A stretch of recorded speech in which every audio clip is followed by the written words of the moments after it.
हम नोस्टॉक के बारे में मैं अब आपको बताऊंगा, और Nostoc is an example of cyanobacteria. अभी मैंने थोड़ी देर पहले आपको साइनोबैक्टीरिया के कैरेक्टर बताएं, अब साइनोबैक्टीरिया की एक एग्जांपल जो आपकी बुक में दी हुई है वो है नोस्टॉक। हम किसके बारे में पढ़ेंगे? नोस्टॉक। और नोस्टॉक की हम क्या देखेंगे? स्ट्रक्चर देखेंगे, स्ट्रक्चर ऑफ नोस्टॉक। तो नोस्टॉक के बारे में अगर हम बात करूं तो पॉइंट्स लिख लेते हैं नोस्टॉक के। Nostoc is prokaryotes, it is prokaryotes. आपको पता है ऐसे ऑर्गेनिज्म जिनके सेल में न्यूक्लियस नहीं होता उनको हम क्या कहते हैं? उनको हम प्रोकैरियोट्स कहते हैं। It is prokaryotes found in colony, found in colony called filament. Nostoc के बारे में कह रहा है कि नोस्टॉक जो है वो बेसिकली जो है वो कॉलोनी फॉर्म में पाया जाता है। यूनिसेलुलर होता है मगर इसके सेल एक ग्रुप की शक्ल में होते हैं। मैं यहाँ ग्रुप बना देता हूँ।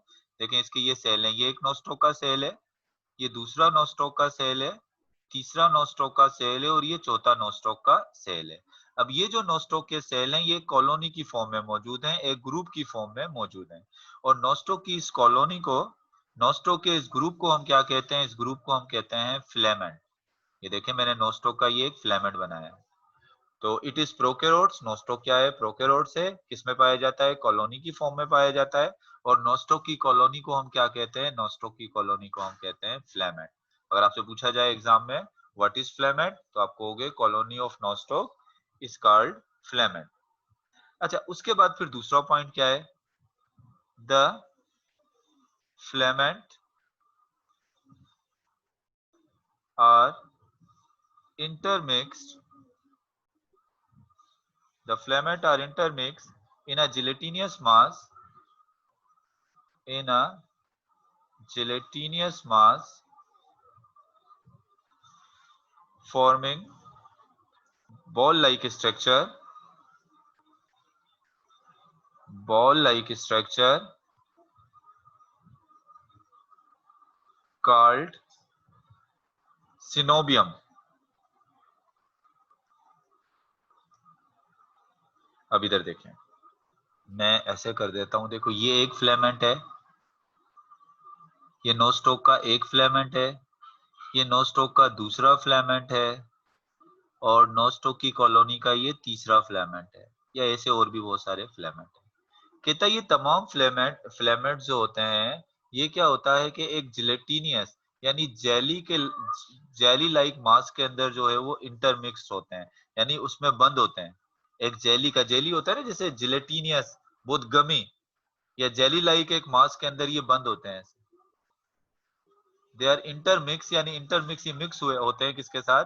एक जेली लाइक मटेरियल के अंदर जो है ये इंटरमिक्स होते हैं, उसमें मिक्स हुए होते हैं और एक बॉल लाइक स्ट्रक्चर बना लेते हैं। देखें ये जेली जो है वो, ये जेली जो है वो किस फॉर्म में मौजूद है? एक बॉल की फॉर्म में मौजूद है। एक बॉल लाइक स्ट्रक्चर जो है वो बनी हुई है। अगर अब आप अपनी बुक के अंदर देखें, पेज नंबर फिगर नंबर 6.5 पर देखें, तो नोस्टॉक की ये बहुत सारे नोस्टॉक के फिलामेंट बनाकर दिए हुए हैं, और वो फिलामेंट जो है वो एक बॉल लाइक स्ट्रक्चर में, यानी एक जेली की बॉल में बंद है।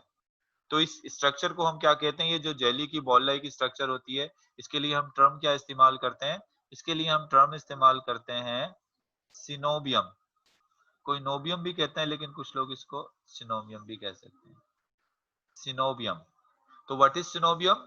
The filaments are intermix. आप ये देखें, ये फिलामेंट जो हैं ये इंटरमिक्स हैं, यानी आपस में मिक्स हुए हुए हैं। किसके अंदर मिक्स हुए हुए हैं? इन अ जिलेटिनियस मास, एक जिलेटिन या जेली लाइक मास में जो है मिक्स हैं, फॉर्मिंग बॉल लाइक स्ट्रक्चर। और उस जिलेटिनियस मास ने एक बॉल की तरीके की स्ट्रक्चर बनाई हुई है, और इस बॉल लाइक स्ट्रक्चर को हम क्या कह रहे हैं? इसको हम कह रहे हैं सिनोबियम। अब मैं क्या करता हूं कि इसमें से एक फिलामेंट को बाहर निकाल लेता हूं। ये लें, इसके तमाम फिलामेंट्स को नहीं, मैं सिर्फ एक फिलामेंट को बाहर निकाल रहा हूं। ये लें, ये एक फिलामेंट को मैंने कहा निकाल लिया? ये बाहर निकाल लिया। अब मैं इस फिलामेंट की स्ट्रक्चर देखूंगा कि इसकी फिलामेंट जो है वो कैसी होती है। A single filament, a single filament जिसको आप ट्राइकोम भी कह सकते हो। A single filament look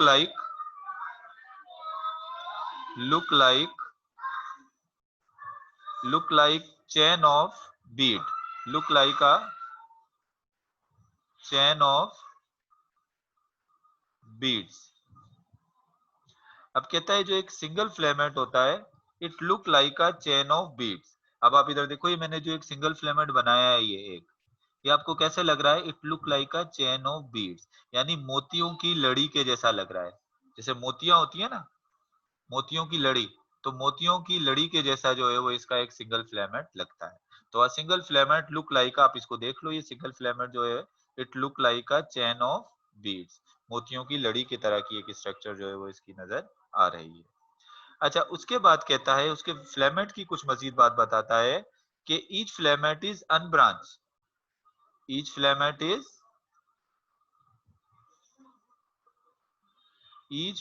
is unbranch. अब ईच फिलामेंट इज अनब्रांच का मतलब क्या होता है? देखो, इन फिलामेंट्स के अंदर से कोई ऐसी शाख तो नहीं निकल रही होती ना, किसी में से ऐसी ब्रांच। जितने भी फिलामेंट्स हैं इनमें से कहीं से भी ब्रांच नहीं निकल रही ऐसी।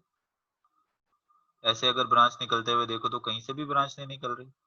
तो इसके जो फिलामेंट होते हैं वो कैसे होते हैं? वो होते हैं अनब्रांच। अनब्रांच का मतलब क्या होता है? उसमें से कोई शाख नहीं निकल रही होती, कोई ब्रांच नहीं निकल रही होती। ये देखो, इसमें से कोई ब्रांच नजर आ रही है? कोई ब्रांच नजर नहीं आ रही ना। तो ये फिलामेंट जो होता है वो क्या होता है? वो इसका फिलामेंट जो है वो अनब्रांच होता है। अनब्रांच हो गया। फिलामेंट्स की कैरेक्टरिस्टिक क्या हो गई? एक तो बीट की तरह होता है, चैन ऑफ बीट की तरह लगता है। दूसरा क्या हो गया? ये अनब्रांच होता है and has single row of rounded and oval cell, and has single row of rounded और oval cells। और आप ये इसके सेल्स देखें, इस फिलामेंट के सेल, कुछ सेल जो हैं वो राउंडेड होते हैं और कुछ सेल कैसे होंगे? ओवल। यानी ये जो है इसके जो सेल्स हैं, यानी अगर आपसे पूछा जाए कि नोस्टॉक का जो फिलामेंट होता है उसके सेल की शेप कैसी होती है, तो इसका सेल जो है वो राउंड भी हो सकता है और कैसा हो सकता है? ओवल भी जो है वो हो सकता है।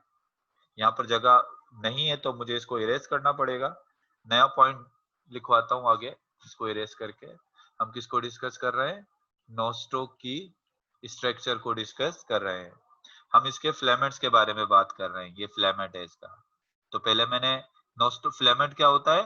नोस्टॉक के जो क्या कहते हैं, नोस्टॉक जो है वो कॉलोनी की फॉर्म में होता है। नोस्टॉक एक कॉलोनी की फॉर्म में होता है और इस नोस्टॉक की कॉलोनी को हम फिलामेंट कहते हैं। फिलामेंट की कैरेक्टरिस्टिक क्या हो गई? इसका filament beads, chain of beads, यानी मोतियों की लड़ी की तरह नजर आता है। इसका फिलामेंट अनब्रांच होता है, यानी इसके फिलामेंट में कोई ब्रांच नहीं होती।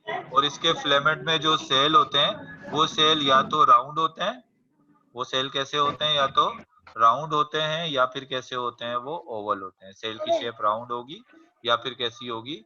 सेल की शेप जो है वो ओवल होगी। अच्छा, उसके बाद सर यहाँ पे जो ये बाथरूम में कौन गया था? अच्छा, एक मिनट, आप क्वेश्चन करें। कौन क्वेश्चन कर रहा था? एक स्टूडेंट का। सर ये जो आपने 4 सर्कल्स के बाद जो एक रेक्टेंगल टाइप का एक छोटा सा हाँ, बॉक्स ये थोड़ा बनाया है, डिफरेंट है, ये सेल थोड़ा डिफरेंट होता है, ये मैं आपको बताऊंगा इसके बारे में। ये एक डिफरेंट सेल होता है, ये तो आम सेल से थोड़ा मुख्तलिफ होता है, ये बताऊंगा अभी इसके बारे में। तो सर इसमें कुछ यूनिक कैरेक्टरिस्टिक्स होंगे इसीलिए डिफरेंट होगा। हाँ, इसी वजह से डिफरेंट है ना, तभी मैंने इसको बनाया इस वजह से क्योंकि आपकी बुक में ऐसे बना हुआ होगा बीच में सेल। अभी इसके बारे में बताऊंगा। चलो अब इसका एक सेल निकाल लेते हैं, इसका एक आम ये सेल निकाल लेते हैं। चलो ये सेल निकाल लिया इसका। ये वेजिटेटिव सेल जिससे बॉडी बनती है इसको हम कहते हैं, ये एक वेजिटेटिव सेल, मतलब मैंने इसका एक सेल निकाल लिया। ये लो, ये एक सेल निकाल लिया इसका। अब इसके सेल के बारे में पढ़ते हैं। फिलामेंट के बारे में पढ़ लिया, फिलामेंट में से एक सेल निकाल लिया। अब उस सेल के बारे में जो है वो पढ़ते हैं। अब each cell has double layered wall, वही वाली बात हो गई नोस्टॉक वाली। ईच सेल हैज, ये मैं पॉइंट्स में तमाम बुक्स वाले पॉइंट्स लिखवाता जा रहा हूँ। Each cell has double layered wall,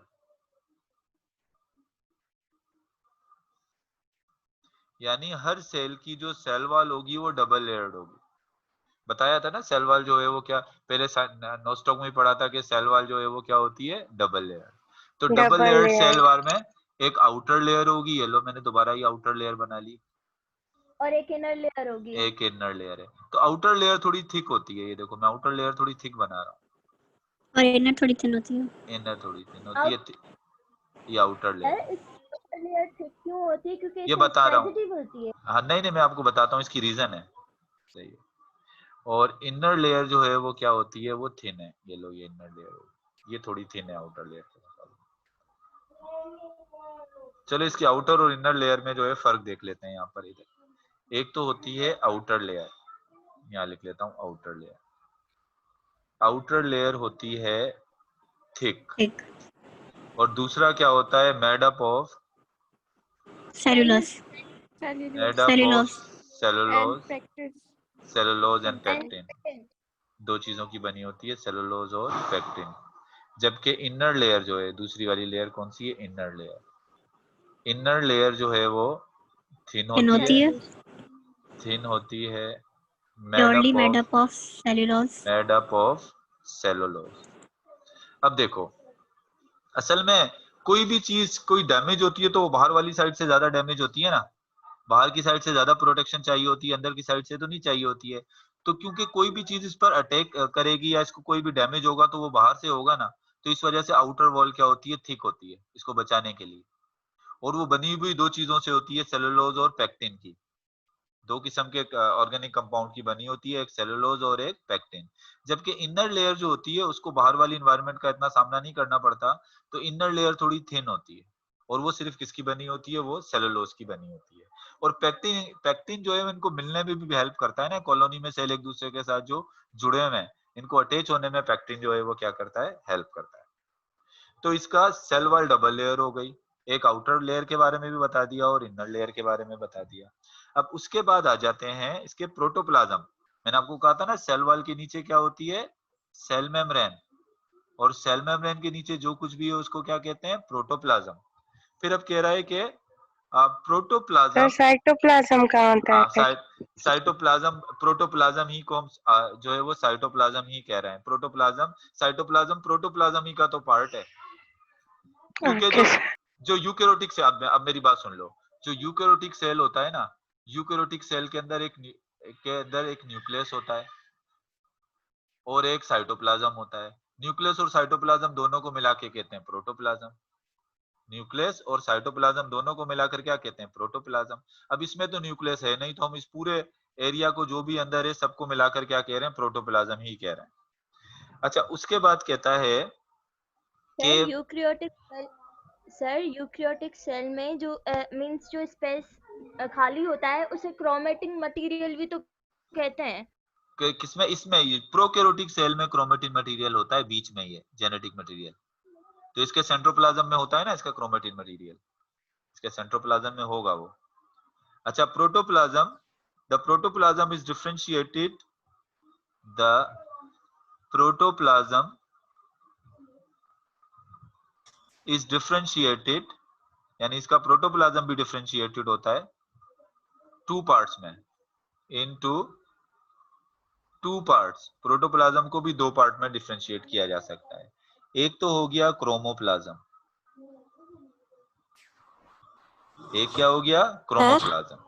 हाँ, एक हो गया सर ये क्रोमोप्लाज्म। जी सर ये जो बीच में जेनेटिक मटेरियल उसके उसके कोई लेयर वगैरह नहीं होती तो नहीं, ये कोई लेयर तो नहीं है ऐसे। तो हम उसको न्यूक्लियस के साथ ही कंसिडर करेंगे। नहीं, हम इसको न्यूक्लियस का पार्ट कंसीडर करेंगे, लेकिन मुकम्मल तौर पे न्यूक्लियस है नहीं। हम इसको न्यूक्लियस का एक पार्ट वो कंसीडर करेंगे, लेकिन ये मुकम्मल तौर पे न्यूक्लियस नहीं है। अच्छा, okay protoplasm sir. Is differentiated into outer. अब एक तो हो गया कौन सा, क्रोमोप्लाज्म। क्रोमोप्लाज्म क्या है, आउटर कलर्ड रीजन, बाहर वाला जो रंगदार हिस्सा है इसका। मैं फिर रंग कर देता हूं इसको, ये देखो आउटर साइड पर जो इसका कलर्ड रीजन है, ये प्रोटोप्लाज्म का आउटसाइड वाला जो कलर्ड रीजन है उसको क्या कह रहे हैं, उसको कह रहे हैं क्रोमोप्लाज्म। ये ना आउटर कलर रीजन को क्या कह लिया, क्रोमोप्लाज्म। अब क्रोमोप्लाज्म कलरफुल होता क्यों है, उसमें ऐसी कौन सी चीज होती है जो इसको कलरफुल जो है वो कर देती है। The chromoplasm is colour due to the presence of various pigment. Various pigment, इसमें बहुत सारे क्या होते हैं, इसका क्रोमोप्लाज्म कलरफुल क्यों होता है, क्योंकि इसमें वेरियस पिगमेंट्स होते हैं। अब वो पिगमेंट्स कौन कौन से होते हैं, अगर मैं उन पिगमेंट्स के नाम बताऊं आपको, तो एक तो होता है पिगमेंट क्लोरोफिल। क्लोरोफिल जो कि क्लोरोफिल ए होता है जो ग्रीन कलर का होता है। इसको ग्रीन green पिगमेंट color- होता है बहुत उसमें। हैंग हो रही है, अब एक आपकी होता है, वॉइस बहुत हैंग हो रही है। आपकी आवाज भी मुझे ऐसे आ रही है थोड़ी, आप देखिएगा आपके नेट में तो प्रॉब्लम नहीं है, सबको आ रही है मेरी आवाज हो रही है या सिर्फ आपको ही ये प्रॉब्लम हो रहा है? नहीं सर, क्या- क्लियर है। मैम क्लियर क्लियर है। तो जो मुझे बोल रही है स्टूडेंट, इनकी आवाज भी मुझे स्लो आ रही है। कैरोटीन जो है वो ऑरेंज कलर का पिगमेंट होता है, और ऑरेंज। इसके अलावा हाँ फाइकोसाइनिन जो है वो, ज़ैंथोफिल जो है वो येलो कलर का होता है। मैं सारे नाम लिखवाता जा रहा हूँ इसके कलर। ज़ैंथोफिल जो है वो येलो कलर का पिगमेंट होता है, और फाइकोसाइनिन जो है वो फाइकोसाइनिन ब्लू कलर का पिगमेंट होता है। फाइकोइरिथ्रिन जो है वो फाइकोइरिथ्रिन रेड कलर का पिगमेंट होता है। यानी इसमें ये सारे पिगमेंट मौजूद होते हैं, लेकिन इनमें सबसे ज्यादा जो पिगमेंट होता है वो कौन सा होता है? वो होता है chlorophyll chlorophyll A. A. Chlorophyll A जो इसको ग्रीन कलर देता है, और उसके और साथ दूसरे साइकोनिन। नंबर पे सबसे ज्यादा जो होता है वो होता है फाइकोसाइनिन, साइकोनिन। और इसकी वजह से ये ब्लू ग्रीन एलजी में शामिल हो जाता है नोस्टॉक के, ये भी जो है वो ब्लू ग्रीन एलजी की सैंपल है। तो ये आउटर कलर्ड रीजन हो गया जिसको हम कह रहे हैं क्रोमोप्लाज्म। सर टाइम हो गया। हाँ बस ये एक और बात बताने दो, ये दूसरा जो एक होता है सेंट्रोप्लाज्म। एक क्या होता है? एक होता है सेंट्रोप्लाज्म। सेंट्रोप्लाज्म किसको कहते हैं? सेंट्रोप्लाज्म होता है सेंट्रल या इनर, सेंट्रोप्लाज्म कह सकते हैं इसका जो है वो इनर कलरलेस रीजन। एक तो क्रोमोप्लाज्म हो गया, जो इनर जो कलरलेस रीजन है वो क्या कहलाएगा? वो कहलाएगा सेंट्रोप्लाज्म। ये क्या हो गया? Inner colourless region. ये बीच सर वाला जो प्लीज ये कलरलेस सर रीजन जो है बीच वाला, इसको हम सेंट्रोप्लाज्म कह रहे हैं। इसमें क्या होता है? इसमें जेनेटिक मटेरियल होता है। आज यहीं तक रखते हैं, फिर कल मैं बताऊंगा इससे आगे। आज सिर्फ सर यहीं तक रखते हैं। जी जी सर आप जब कल स्टार्ट करवाए ना क्लास तो थोड़ा सा रिपीट कर दिएगा, क्योंकि एंड का मुझे बिल्कुल समझ नहीं आया, आवाज बहुत अटक रही थी। अटक रही थी आवाज। चलो मैं रिकॉर्डिंग अभी आपके साथ शेयर करता हूँ, रिकॉर्डिंग भी देख लीजिएगा। समझ नहीं आएगा, रिकॉर्डिंग भी अभी शेयर कर लेता हूँ, अभी शेयर करता हूँ रिकॉर्डिंग। Yes sir. तो अभी एंड करके रिकॉर्डिंग पहले शेयर कर देता हूँ। सर जी जी सर GT1 के